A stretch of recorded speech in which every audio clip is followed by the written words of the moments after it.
6 hours. That's all the people of Pompeii had left on the morning of October 17, 79 AD, and not one of them knew it. Somewhere in the city, a baker pulled a fresh loaf out of a stone oven, set it down to cool, and turned back to load the next batch. That loaf never got eaten. It's still intact today, carbonized by the same heat that ended its baker's life, sitting in a museum case in Naples, the last thing that man ever made. Bread was rising in ovens all over the city that morning. Wine cellars were stacking clay amphorae in the shade before the heat set in. Somewhere a vendor was already haggling over the price of garum, the fermented fish sauce that flavored half the meals in the Roman world. 15,000 people were living through what felt like a completely ordinary day in one of the wealthiest cities in the empire, certain, the way every generation in every city has ever been certain, that tomorrow would look exactly like today. None of them knew they were standing inside the final morning their world would ever have. Using AI reconstruction layered on top of Pompeii's actual ruins, its surviving frescoes, and decades of archaeological surveying, we're about to walk through the city exactly as it looked in those last hours, before the sky went black and the mountain everyone trusted erased an entire civilization in a single afternoon. Stay until the end, because once we've lived through that day with them, we'll come back to the present and show you exactly what survived, what's been pulled out of the ash, and what's still sealed down there, completely untouched right now. To understand what was about to be lost, you have to go back further first, centuries further, to when this city wasn't grand at all. In the 4th century BC, under Samnite rule, the spot that would eventually become the most important square in Pompeii was nothing more than a dirt crossing, a cluster of plain market stalls sitting where the roads to Naples, Nola, and Stabii happened to meet. No temples yet. No marble. No columns. Just traders working out prices in the open air, in a town that hadn't decided yet what kind of place it wanted to become. And yet, walk through it on that final morning and you'd have noticed something the postcards never mention. It wasn't finished. The earthquake of 62 AD, 17 years earlier, had cracked open buildings across the city, and parts of the Forum were still mid-repair when Vesuvius erupted. Statues had been taken down for safekeeping and never put back up. Marble panels sat half-installed. The people of Pompeii were rebuilding their most sacred public space with all the patience of people who genuinely believed they had decades left to finish the job. At the northern end, raised above everything else in the square, 6 columns marked the Temple of Jupiter, built around 150 BC and originally shared between Jupiter, Juno, and Minerva. The divine trio Rome leaned on to justify its grip on the world. It was the tallest, most commanding shape in the Forum, impossible to ignore from almost any angle. And directly behind it, framed almost too perfectly by those 6 columns, sat Vesuvius. They looked at it every single day. Worshippers climbed those temple steps with the mountain filling the entire skyline behind the altar, and felt nothing but familiarity. To them, it was the backdrop of everyday life, green, fertile, the reason their grapes grew so well. Nobody standing in that crowd had a word for volcano that meant danger, because as far as anyone knew, nothing like this had ever happened to anyone. They had spent their whole lives praying with their backs turned to the only thing that was ever going to kill them. Cross to the western side of the square and you'd find something even older. The Temple of Apollo, dating back to the 5th century BC, from a time when Pompeii answered to Etruscan rule rather than Roman. Long before Jupiter took precedence, Apollo had been the city's protector, the god of prophecy, healing, and trade, the one people actually trusted with the small, daily decisions of their lives. This temple, too, had been wrecked by the 62 AD earthquake and only recently restored, its courtyard now lined with bronze figures of Apollo and his sister Diana. Stand in that courtyard and you're standing on 500 years of layered history, Greek influence, Etruscan foundations, Roman order, all of it somehow surviving war after war, disaster after disaster, right up until the one it wasn't going to survive at all. Just off the square sat the basilica. Not a religious building, despite the name, but the loudest, busiest room in the entire city. Built around 120 BC and stretching 64 meters long by 24 meters wide, this was Pompeii's courthouse and trading floor rolled into one, where lawyers argued, magistrates handed down rulings from a raised platform at the far end, and merchants closed deals loud enough to be heard out on the street. On the morning of October 17th, it would have looked exactly like it always did. Packed, noisy, full of people utterly convinced that whatever they were arguing about actually mattered. None of them had any idea that the mountain outside was about to hand down a verdict of its own, with no appeal and no exceptions. Step outside into the streets and the whole city opens up around you.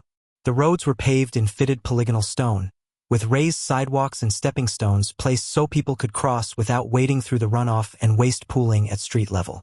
Walk far enough and you'd pass a thermopolium, Pompeii's version of grab-and-go food, a stone counter with built-in jars for serving something hot to people on their way somewhere else. You'd pass shops selling wine by the cup and garum by the jar. Graffiti covered the walls almost everywhere you looked. Political slogans, insults aimed at neighbors, declarations of love, names scratched in by people who simply wanted proof, however small, that they had existed. 15,000 people, packed into a city built for far fewer, living loudly, arguing constantly, with absolutely no sense that they were about to become some of the most famous victims in the history of natural disasters. On the city's southeastern edge stood the amphitheater, built around 70 BC.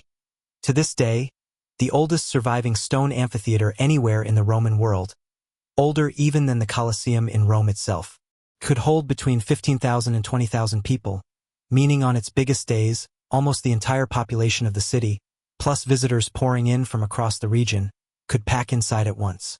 It hadn't always been peaceful either. In 59 AD, a brawl between Pompeian fans and rival spectators visiting from nearby Nuceria spiraled into a full riot, bloody enough that Rome shut the arena down for 10 straight years.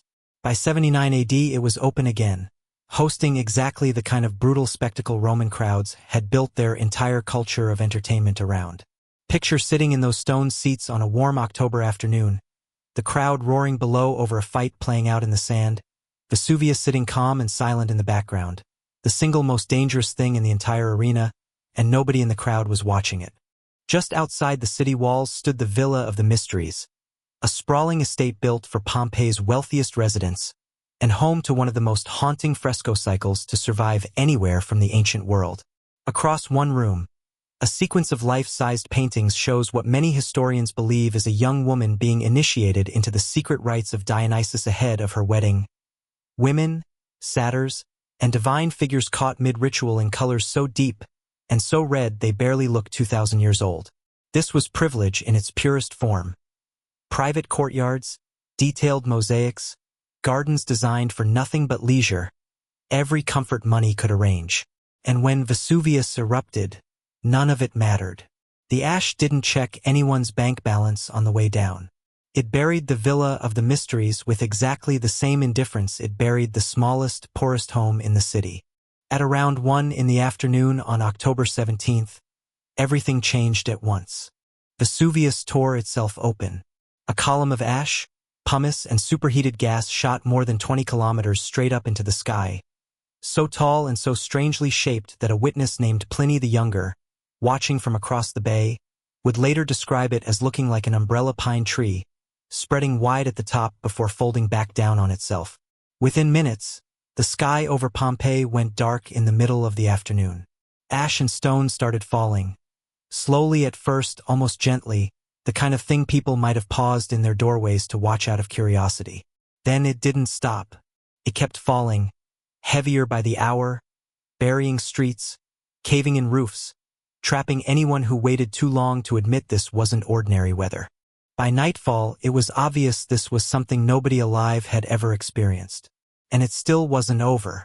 In the early hours of October 18th, the ash column finally collapsed under its own weight, sending pyroclastic surges, walls of superheated gas, ash, and rock, tearing down the mountainside at speeds close to 400 kilometers per hour, hot enough to kill almost instantly on contact. Herculaneum, sitting closer to the volcano, was hit first, with no warning at all. Pompeii, farther south, had already been buried under roughly 3 meters of falling ash by the time those surges finally arrived, which meant many of the people who had sheltered indoors, who had chosen to wait it out rather than run, never got the chance to understand what was coming for them next. For days, that's how long the eruption lasted before it finally went quiet, leaving Pompeii, Herculaneum, Stabi, and Oplontis completely gone. Not damaged in the way a city is usually damaged, but erased, sealed under meters of ash and rock as though they had never existed at all. For a while, survivors and looters returned to dig out whatever they could still reach, marble, valuables, anything worth the risk. But the city was simply too far gone. New settlements eventually rose on top of the hardened ash, and Pompeii slipped out of memory almost entirely, buried not just physically but historically, for close to 1,700 years.